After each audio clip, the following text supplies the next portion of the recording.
नमस्कार किसान भाइयों, मैं डॉक्टर के भारद्वाज ब्रजराज कृषि फार्म यूट्यूब चैनल से को प्रयोग कर चुका हूं।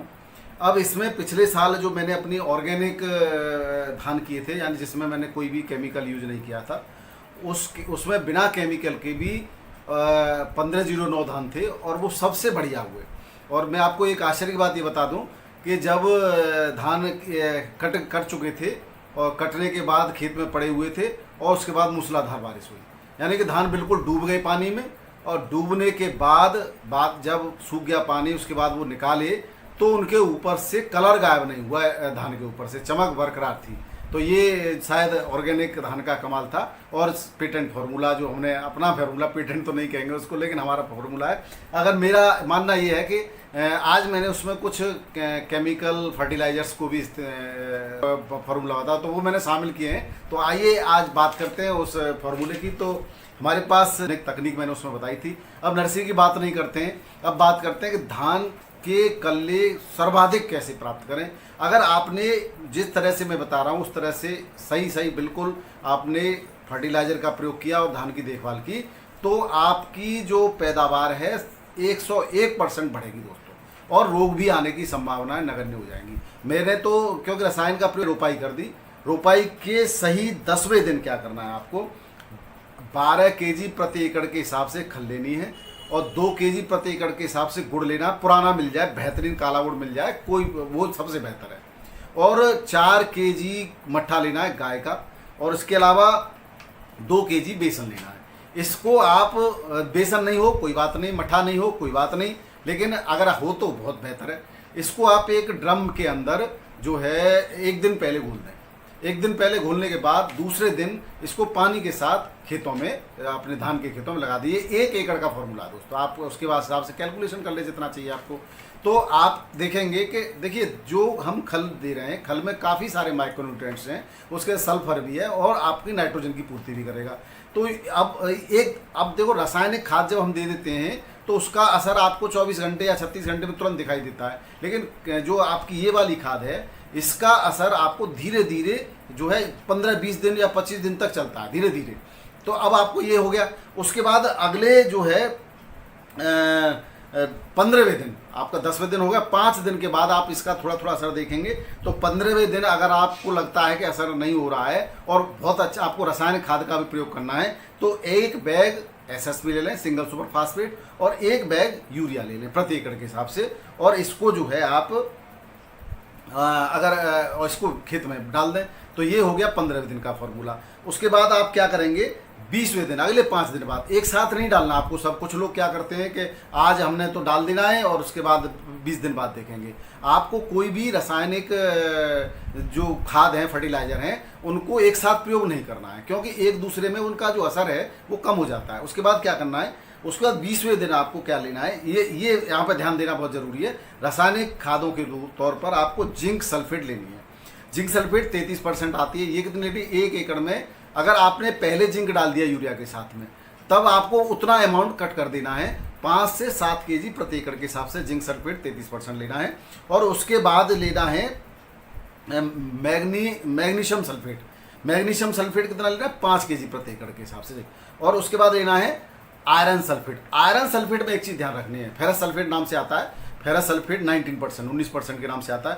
तो ये 4 केजी लेना है। लेकिन एक इसमें क्या ध्यान रखना है कि अगर आपकी मिट्टी ऐसी है जिसमें पानी को सोखने की क्षमता कम है, आप समझ रहे हैं, गाढ़ मिट्टी जिसको कहते हैं, जिसमें पानी भर दो तो 2-3 दिन तक सूखता ही नहीं है, उसमें आपको इसका प्रयोग नहीं करना है।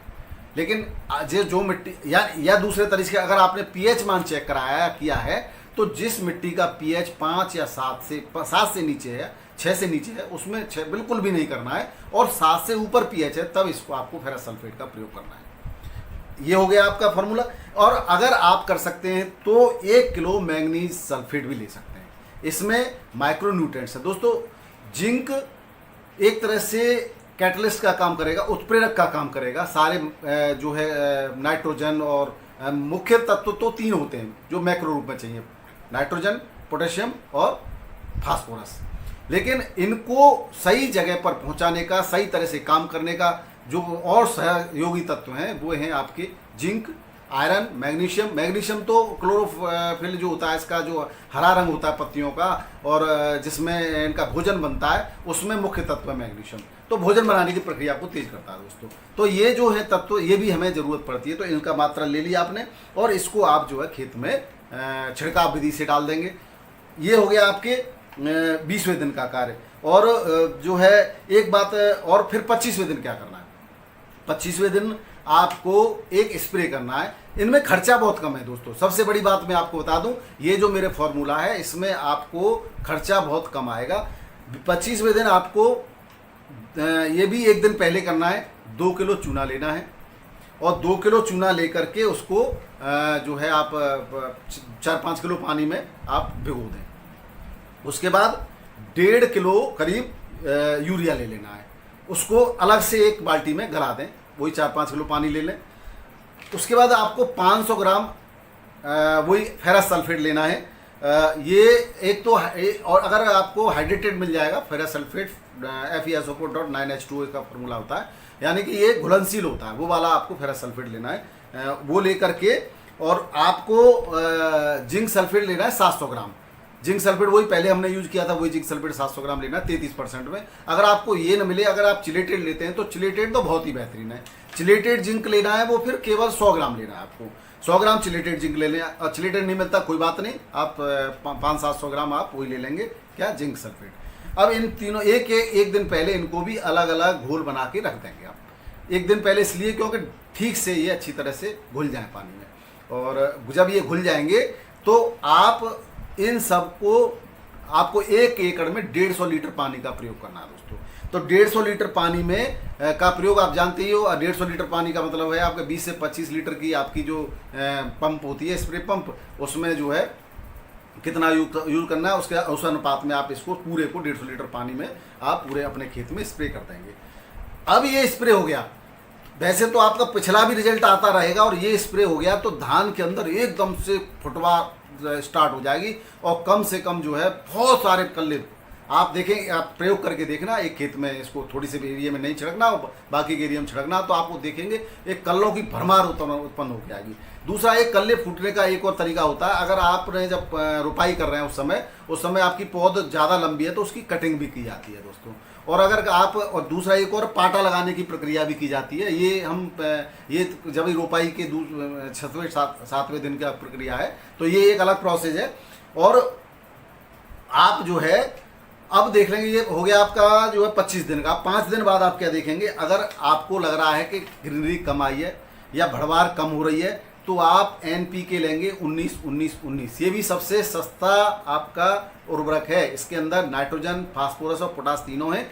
इसको लेंगे और ये घुलनशील होती है पानी में, और इसको 1 kg 150 लीटर पानी के अंदर घोल करके, यानी पहले तो थोड़ी से में घोल लेंगे, फिर टंकी के हिसाब से उसको अनुपात आप जानते हो, सभी लोग किसान करते हैं। अगर किसी की समझ में ना आए तो मुझे कमेंट बॉक्स में देखा, मैं बता दूंगा। तो ये जो 150 लीटर पानी में आप इसको घोल करके एक स्प्रे कर देंगे। ये जब करना है जब आपको आवश्यक हो, आपको लगता है कि कम बढ़वार हो रही है, तो ये NPK का हो गया।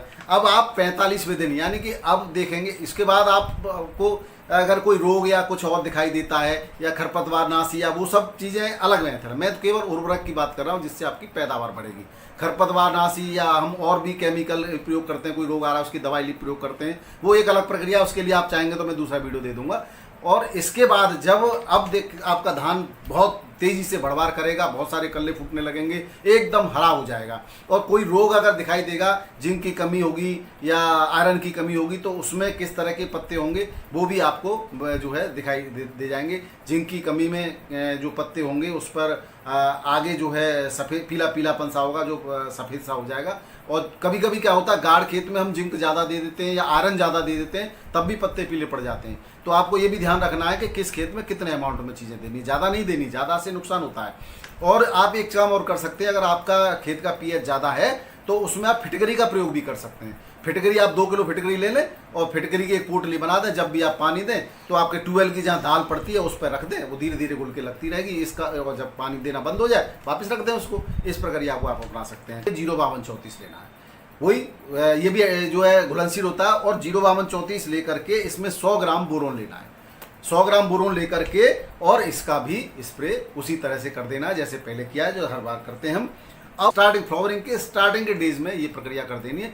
अब इसके बाद फ्लावरिंग पूरी तरह से हो जाती है, दाना बन जाता है पूरा। जब दाना बन जाए यार फ्लावरिंग बिल्कुल फ्लावर्स खत्म हो जाए, तब एक स्प्रे और करना है आपको NPK 0050। लास्ट स्प्रे है ये।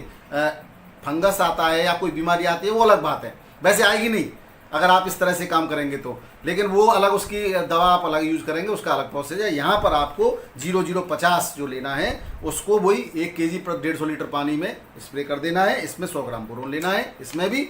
और इसके बाद जो आपके दाने पर चमक आएगी दोस्तों, आप करके देखिए, जबरदस्त चमक होगी आपके धान पर। धान की पैदावार में जबरदस्त वृद्धि होगी और रोगों की संभावना भी कम से कम होगी। एक साथ मिला करके कुछ भी नहीं डालना है। जो हमने फिर से मैं याद दिला दूं, जिंक सल्फेट, मैग्नीशियम सल्फेट और फेरस सल्फेट, वो आपको छिड़काव अगर कर रहे हैं तो अलग कर सकते हैं मिला के, वो मिक्स नहीं होता है। लेकिन ऐसा नहीं काफ़ी देर तक मिला के रखा है, काफ़ी देर तक मिला के नहीं रखना है। और जब आप स्प्रे करते हैं तो सभी चीज़ों का जो मैंने बताया आपको, चिलेटेड जिंक वगैरह, तो स्प्रे करते हैं तो सभी चीज़ों को अलग अलग ही गोल बनाना है। स्प्रे मशीन में तुरंत डालना है और तुरंत स्प्रे कर देना है। तो आप देखिए इस प्रयोग को करके हमने किया है, काफ़ी अच्छी पैदावार थी, बहुत अच्छी पैदावार हुई, बहुत चमक थी धान पर। आप भी करके देखिए और आशा है आपको निश्चित रूप से लाभ होगा। वीडियो पसंद आए तो अपने किसान दोस्तों को शेयर करना ना भूलें दोस्तों। जो आप पहली बार हैं हमारे चैनल पर वो सब्सक्राइब करना ना भूलें बिल्कुल भी। और बहुत बहुत धन्यवाद, बहुत बहुत शुभकामनाएं, नमस्कार।